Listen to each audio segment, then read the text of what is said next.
गया तो दोनों पक्षों को अपनी सेनाएं जुटानी थीं।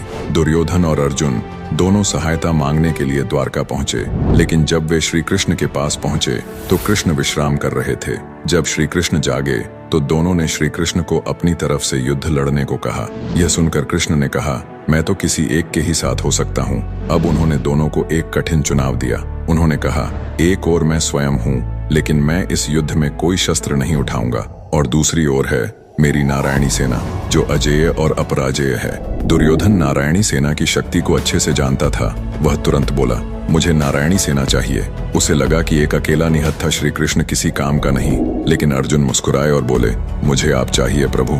यहीं पर तय हो गया था कि धर्म की विजय होगी, क्योंकि बल से अधिक बुद्धि और ईश्वर का साथ महत्वपूर्ण होता है। और नारायणी सेना शक्तिशाली तो थी, लेकिन इतनी भयावह और विध्वंसकारी सेना का नेतृत्व सही से तो केवल कृष्ण ही कर सकते थे।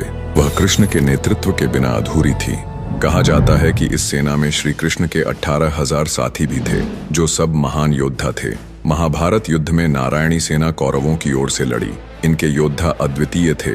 वे मायावी अस्त्रों का प्रयोग कर सकते थे, शत्रु की मानसिकता को प्रभावित कर सकते थे और इतना अनुशासित युद्ध करते थे कि इन्हें हराना असंभव लगता था। भीम, सात्यकी और अर्जुन ने मिलकर इनका घोर संहार किया, लेकिन फिर भी यह सेना अपनी आखिरी सांस तक लड़ी। लेकिन दोस्तों, असली रहस्य तो इसके बाद शुरू हुआ। युद्ध के बाद यह सेना कहाँ गई? महाभारत युद्ध समाप्त हुआ। श्री कृष्ण द्वारका लौट गए, लेकिन युद्ध में बची हुई नारायणी सेना का कोई नामो निशान नहीं था। क्या वे युद्ध में पूरी तरह समाप्त हो गए थे? नहीं। कुछ ऋषियों और योगियों का मानना है कि श्री कृष्ण ने अपनी योग माया से इस सेना को एक गुप्त लोक में भेज दिया। कहा जाता है कि नारायणी सेना आज भी कहीं अस्तित्व में है, लेकिन यह केवल उन्हीं को दिखाई देती है जिनकी आत्मा शुद्ध और दृष्टि दिव्य होती है। कुछ लोग कहते हैं कि यह सेना गोलोक चली गई, जहां यह श्री कृष्ण के आदेश की प्रतीक्षा कर रही है। कुछ तांत्रिक ग्रंथों में लिखा है कि यह सेना एक अलग आयाम में जाकर तपस्या कर रही है, और जब कलयुग में अधर्म चरम पर पहुंचेगा तब यह पुनः प्रकट होगी। नारायणी सेना की रहस्यमयी शक्तियां। इस सेना के बारे में कहा जाता है कि इनके पास सामान्य योद्धाओं से अलग शक्तियां थीं।